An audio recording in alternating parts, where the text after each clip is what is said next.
This is going to be a front rotor and pad change on a 2015 Genesis Coupe Ultimate V6 3.8 liter 348 horsepower on premium fuel only. Yay. The front rotors definitely are a need. Let me just grab this.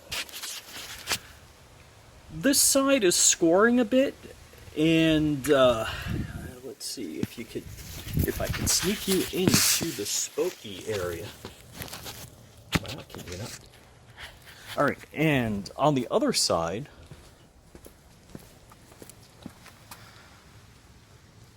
this was scored as soon as I got the car, which I'm kind of happy about, changing out the rotors and pads. And then when I'm done, I'm going to see if I can get the rotors cut. So this way I just change the pads next time around. Hey guys, you may not know this, but cars were very cleverly designed for YouTube. The idea is that they're bilaterally symmetrical, and that when your camera totally screws up doing the video on the driver's side, you got a second side to do it. So we got the car jacked up. It's on stands. I released the pressure on the jack, but I still have the jack supporting the center of the car a little bit. The plan here is I'm going to pull the pins, I'm going to release the clip, I'm going to compress the calipers pistons, I'm going to zippy tie the caliper to the spring with like a 3-foot long zippy tie. I'm going to undo these screws with an impact driver. Probably going to have to pound this with a hammer like on 2 sides to get it to pop loose. Rinse and repeat. So let's get at it. So you may ask, what wizardry amount of tools do you need to do this job? By the way, tire makes a good seat. I'm going to super carefully drive out the pin. It's not all the way out. There's a hole here in the clip, and if you're super lucky, which I'm not, so the clips, always check the hardware coming out versus the hardware going in, because they gave me pins that were too short.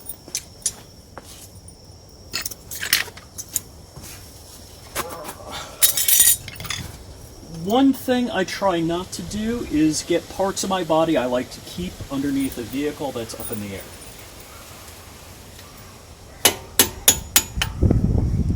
When I jack it up, I put it on stands, and then I pull on the car to make sure it's not going to go anywhere. Because I'd rather have it fall when I'm not working on it.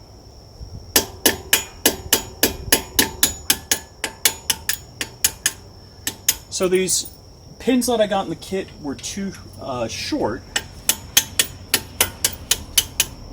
but they do work super good. Oh, so here's where the screwdriver comes into play. Once you get the top pin out, the bottom pin will come right out. So that's pretty nice. You can do this a couple of different ways. What I am going to show you is I pulled the rubber off, and I'm going to hold it on just a little bit.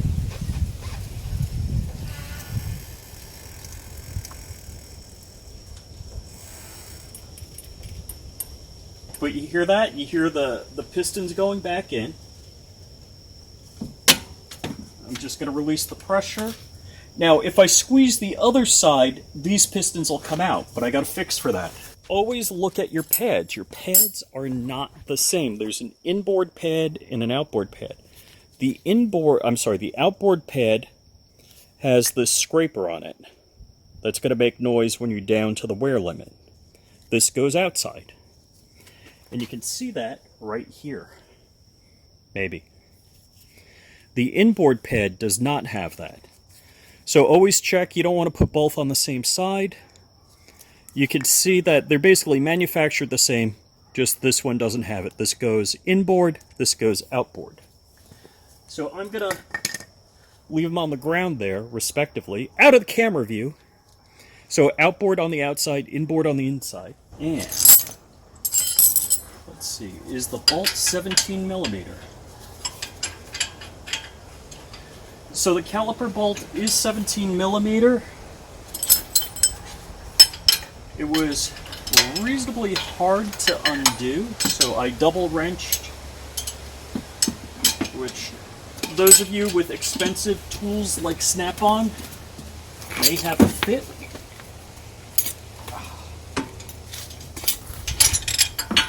But I don't.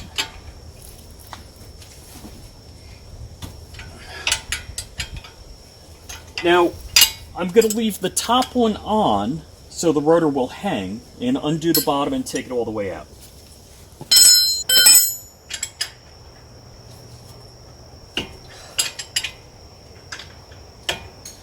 Let's see.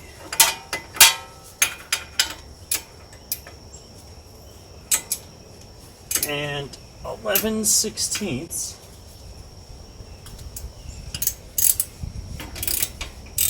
is roughly 17 millimeter.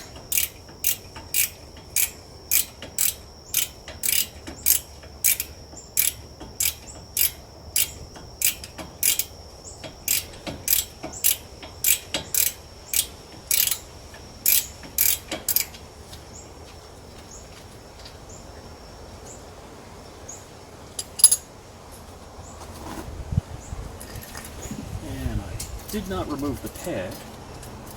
So I'm going to remove the old pad, put the new pad in. I'm going to compress the inboard pistons.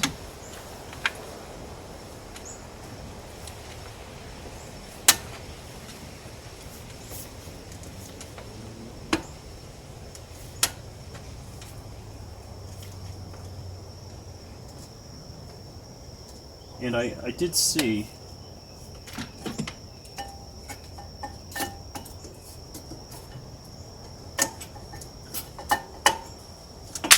the pistons move out on this side. Let's see. It's still a little loose.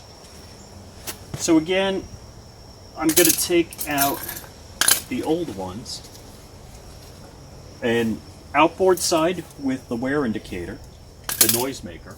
And I just happen to have zippy ties that are crazy long.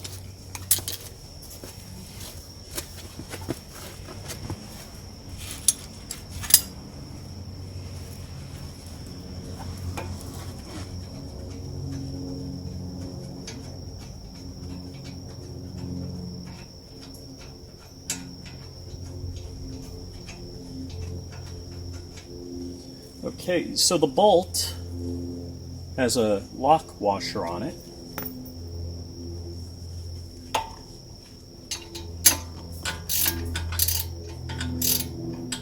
And I'm putting my glove between the wrench and the calipers so I don't bang up the caliper. There. So, I am going to run this down and through. I'm going to grab the pin, so loop it around the pin, and I'm not going to hammer the pin in or anything. The pin will stay just under its own weight. So here's how you do it. You pull the pin back, you push it in, pull it through, and then lock it in here. And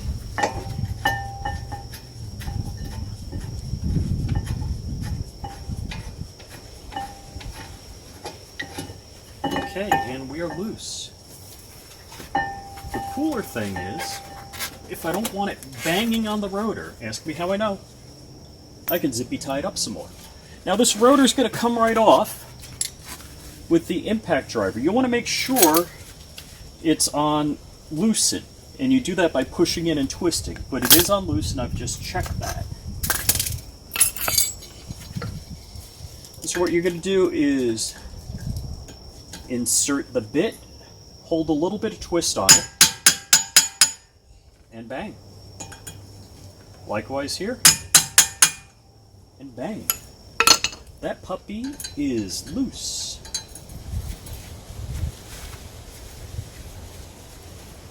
Alright, I am just going to loosen them up.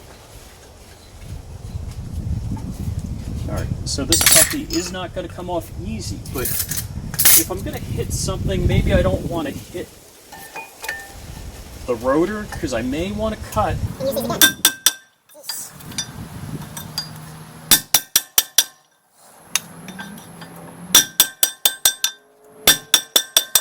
Okay, it's loose.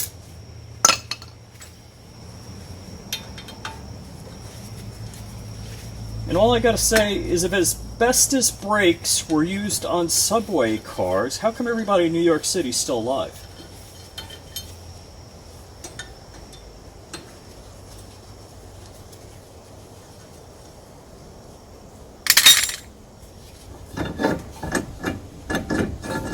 Now, if you do YouTube videos, do you know what makes a super good light stand? Or base of a stand? A rotor! No joke! Alrighty,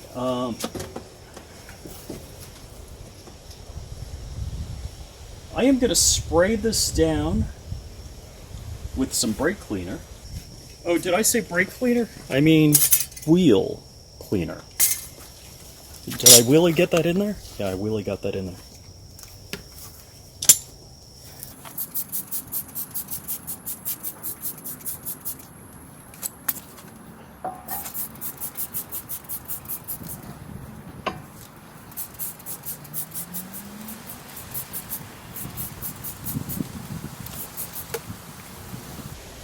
Directions: rinse, clean one wheel at a time, spray,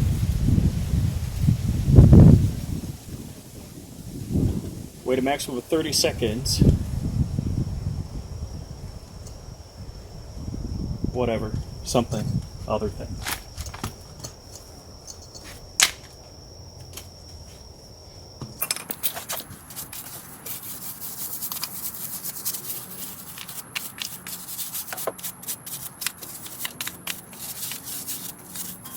And yeah, pretty much I am doing the area no one ever seen.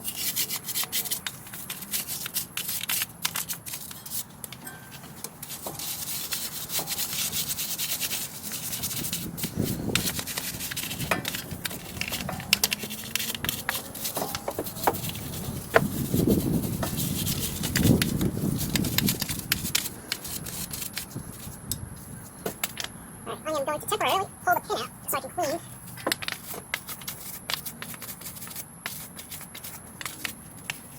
Definitely close your eyes if you're doing it towards your face.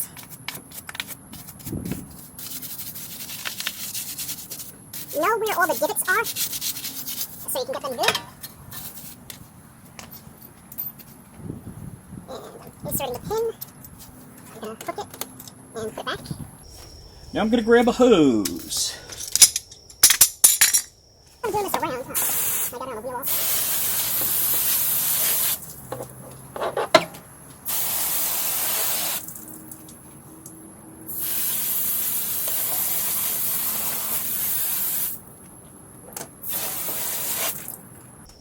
Okay, before you do anything, you should size match the old rotor to the new rotor. I did that already. So what I'm going to do is I'm just going to cut it out of the plastic it's in. I'm going to wash out this brush, and I'm going to use some dish soap and water to clean the rotor. Okay, so the next thing I'm going to do is I'm going to apply some grease to this face and the inside here. I'm going to dry the general area. I'm going to use a high temperature grease. This is the same grease that you would use on a barrel on an AR-15 going in, because it's a steel barrel going into an aluminum receiver. And I'm going to wipe most of this off so don't get panicked.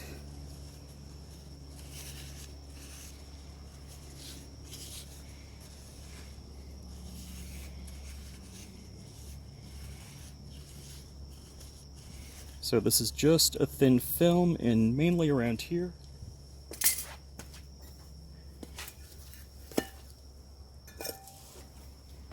And I'm going to put some on the rusty part of the hub here.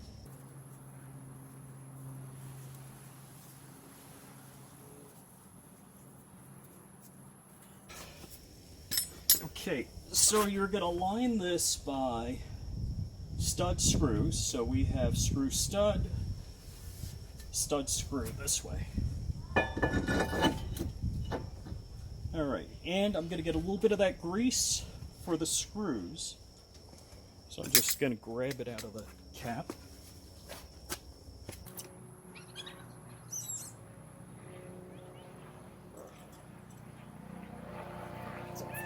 I got a nice little screwdriver.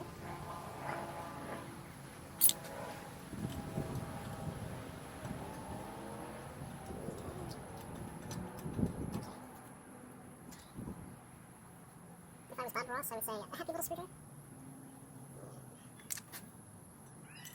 Ah!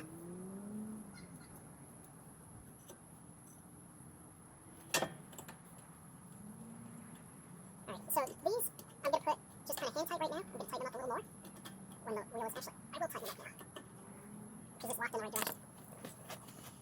Alright, so now we're going to put the caliper on in the opposite order. So we make sure we have our lock nut still. I am going to need to... Better to use a controlled clipping device than something... Oh man, I missed that part. Will I see it? Than something that would, like a knife, that you might be pulling on.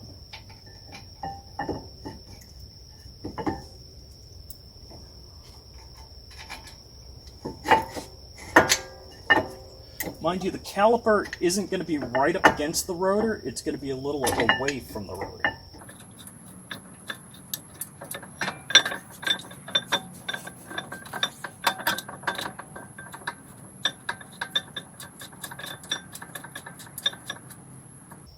Alright, I got that finger tight. Next one, make sure you got the lock washer.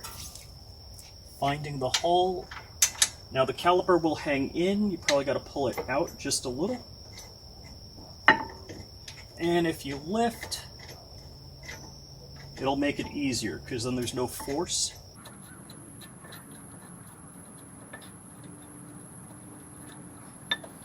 And so it was 17 millimeter, or because I didn't grab the right wrench, SAE World 11/16.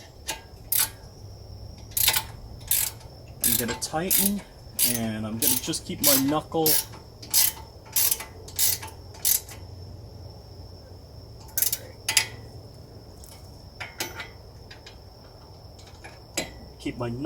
between the caliper.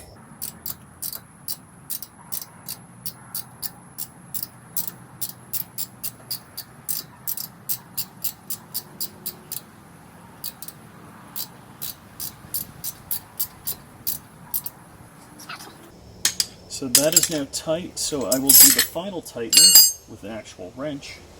But before that, I'm going to put the pads in. So the anchor on the outside, I'm going to pull the pin.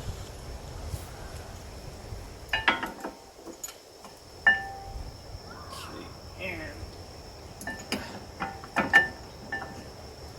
so I'm just going to make sure I got it in the right spot.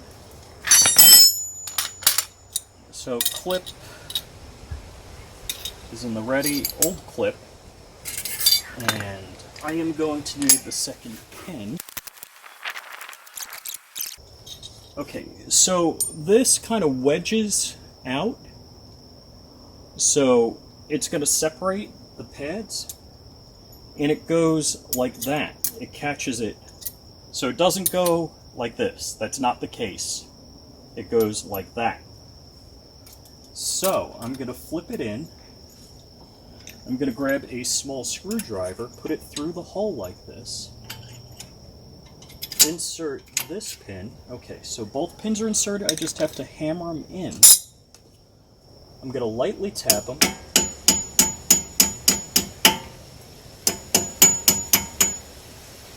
I I am going to use the pin in the kit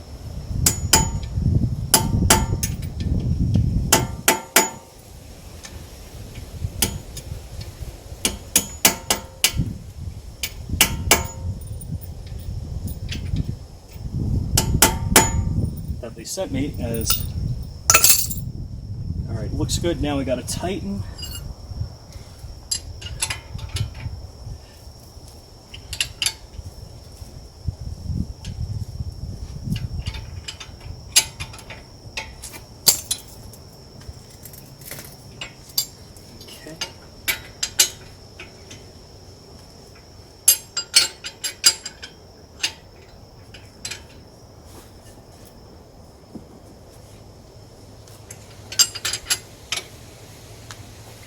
Okay, so we're ready to reassemble. Nice clean caliper. Did I really get that clean? I'm just gonna be a little OCD.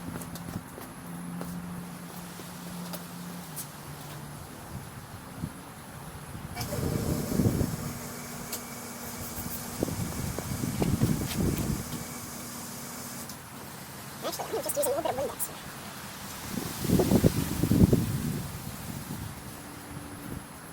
And pull that out. Okay, so calipers on, rotors on, wheel goes on, and then the car can come off the jacks.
Now that's only so it's snug for when it hits the ground.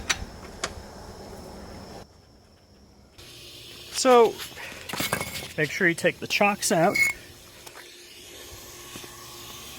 and put them where your wife won't find them or ask you what they're doing.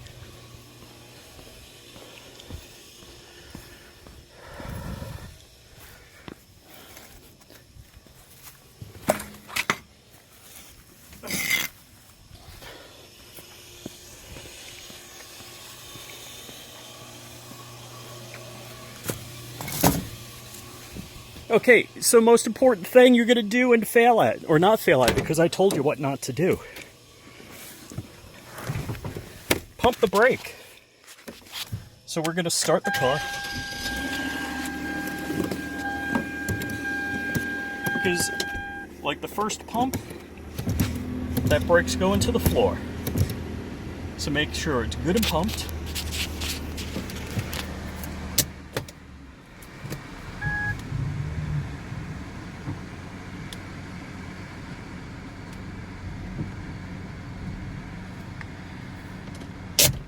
Yay! It's a cleanup. So enjoy. That was a brake job on a 2015 Genesis Coupe Ultimate with Brembo brakes. Was it clever how I did that?